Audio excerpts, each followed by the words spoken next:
Hello everyone and welcome to my channel. Thank you all for subscribing. I'm Mackenzie, also known as the Bread Lady, and I just appreciate everyone commenting. I only have 2 videos up on my channel right now. I'm about to put a third, but I was on a Call Me Chris video and she shouted me out, and I have got a lot of traction from that, so I really appreciate everyone.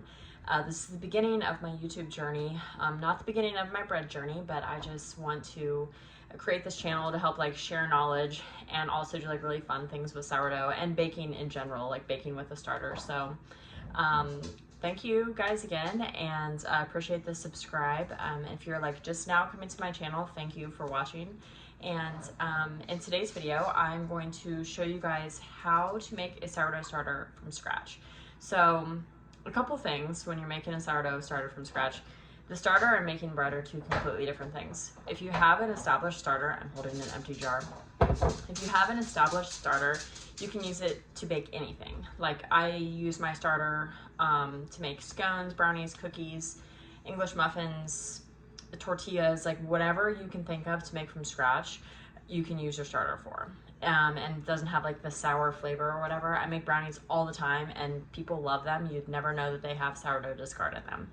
However, when you make sourdough bread, it is a process that makes the bread sourdough. It gives it that name. So a sourdough starter is just referred to as a starter, not a sourdough starter, because it is the start of most baked goods to help leaven them and rise without adding baking powder, yeast, baking soda, any of that.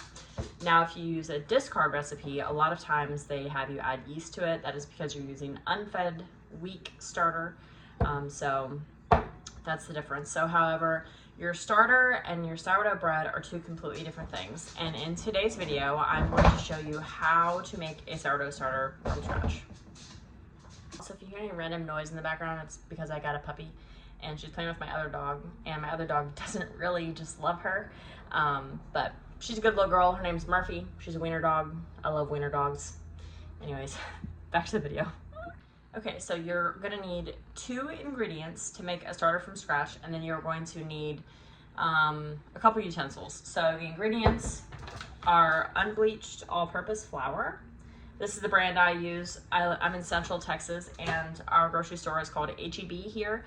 I'm not near a big city either, so H-E-B is kind of my go-to. If I ever do go to Fort Worth, we have Central Market and things like that, but I use unbleached all-purpose flour, so that's the first ingredient. The second ingredient, not very much in here, but the second ingredient is going to be filtered room temperature water. So those are your 2 ingredients that you need to make a starter from scratch. The utensils you need, you're gonna need 2 clean jars, glass preferably. I'm sure people have made starter in a plastic jar. I never have, so I can't say yes or no, but I've always used glass. These are just mason jars. You're gonna use 1 today, and then your second jar is gonna be for later. The other thing is a food scale. I measure everything in grams. I don't use measuring cups, so I just recommend a food scale. This is the cheapest one on Amazon. I've had this thing for probably 7 years and it's awesome. I've changed the battery 3 times and I use this thing just about every day. So love my food scale. And then you need some sort of utensil to stir.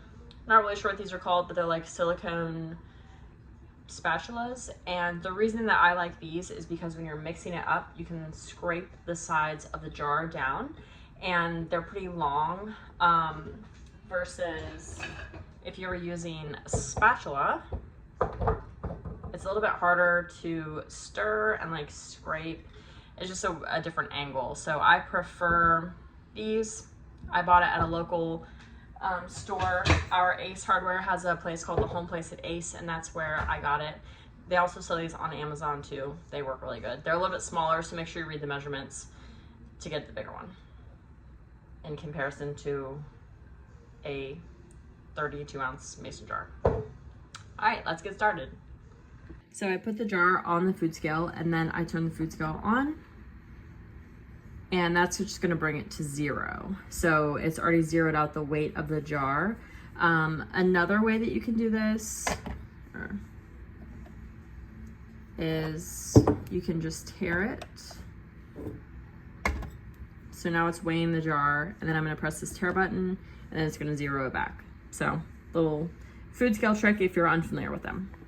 Okay, so to start my starter, I'm going to pour equal parts flour and equal parts water into this jar.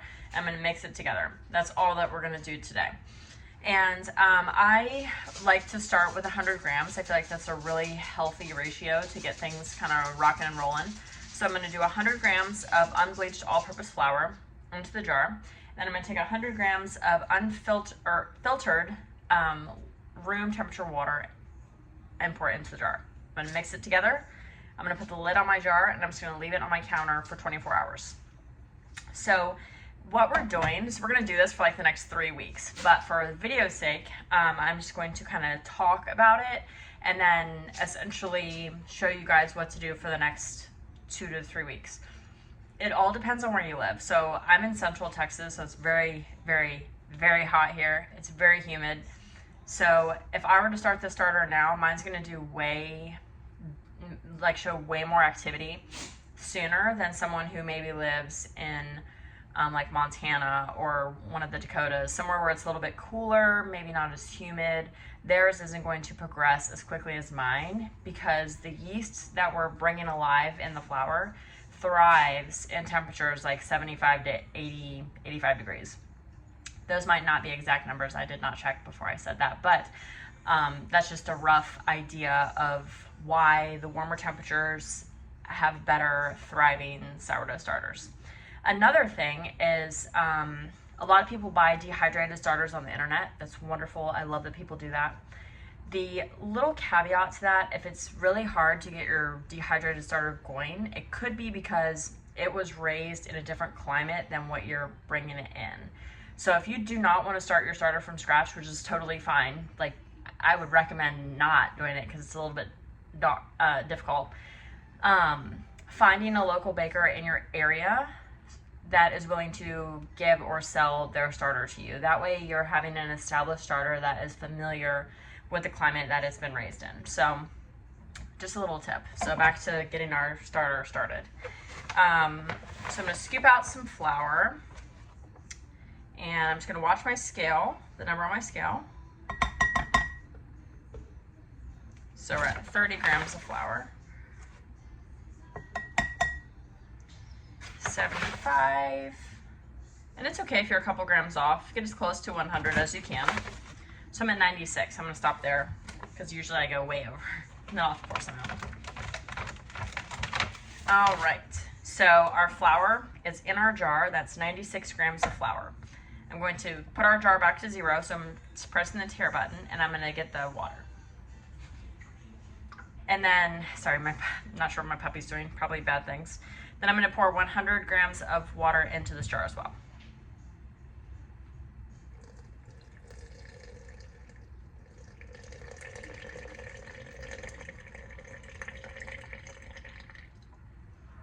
All right, that was 101 grams, so look at me go. So now I have the water and flour in this jar, and I'm going to mix it together. Take my handy little spatula. I'm just gonna mix it up, scrape down the sides a little bit. Get all the bottom corners of the jar, make sure you get those really well. Scrape down your sides a little bit more. When I say scrape down the sides, I just like push the junk from the sides down. All right. And then I'm gonna show you what the consistency, it's like a really thick yogurt. So that's the consistency that we're looking for. And just make sure all of the flour is mixed in together. You don't want any like dry clumps of flour in your starter. So we've started our sourdough starter. That's the first step. And then I'm gonna take just the lid, not with the band on it, but I'm just gonna take the lid and I'm just going to place it on top of the jar, and I'm gonna leave this jar in a warm, like a corner area of my kitchen, not in direct sunlight. And I'm gonna leave it alone. I'm gonna leave it alone for 24 hours. So, 24 hours has gone by, let's just say, obviously not for video's sake. I'm going to take this jar I'm gonna pour half of its contents into this jar. You can measure, you can pour out 100 grams. I do recommend doing that, but you do not have to. So I'm gonna put my empty jar on the scale again, and I'm gonna pour 100 grams of this into this empty jar. So I would pour it out. And then after 100 grams is poured out of my starter from yesterday, I'm going to put my starter back on the scale with the remainder in it. I'm gonna add 100 grams of flour again and 100 grams of water. I'm gonna mix it together, and then I'm gonna leave it alone for 24 more hours. I'm going to repeat this process for 14 to 21-ish days, give or take. It all depends on where you live and things like that. And then at that time, so you have to discard and you have to feed it every day. The discarding is providing room for the yeast to grow and get more fresh food every day. And that feed helps boost it up. And then once you hit that 3-week mark where your starter's like, it's gonna be rising and falling every day. So if this was a clean jar and you fed your starter and it was here, and then the next day it's gonna rise like here. It's so cool when it rises. And then it's gonna fall. And then it just repeats that process. But then it gets really hungry, it doesn't have enough food, and then it becomes like this runny liquid. So the reason that we have to pour it off every day and then re-add food into it is to keep our yeast that we are just starting to grow. We have to help them eat and grow and get strong and healthy. And then once we have an established sourdough starter, we have to keep it fed, but we can feed it weekly because it's a lot stronger because it's an adult. So this is essentially how you would start your starter. Obviously, for the video's sake, I don't want to wait like 14 days to put this out for you guys, but this is what you would do. And if you have any questions, feel free to ask them below in the comments. You can also DM me on my Instagram. My Instagram is @thebreadlady with 2 underscores. I respond to DMs pretty quick because depending on where you live, it's gonna be a little bit different, and there are some variables to kind of like some troubleshooting that you can do to start with your sourdough starter. So I hope this kind of cleared up a little bit of confusion on how to make it from scratch, but essentially your starter is flour and water that is fermenting over time. So the fermenting is because there's always gonna be a little bit of the original that's getting new food, but it's had time, the flour has had time to ferment and release its yeast, and now we are feeding the yeast babies, and it's gonna rise and fall and make our bread grow. So quite the process, but if I can do it, anyone can do it. I made Dolores from scratch. She is almost 2 years old now, so that's wonderful. And I give her out to a lot of people that live here. So anyways, any questions or comments, just ask them below. And thank you guys again for subscribing. Happy to have you guys along. And I can't wait to put out my next video.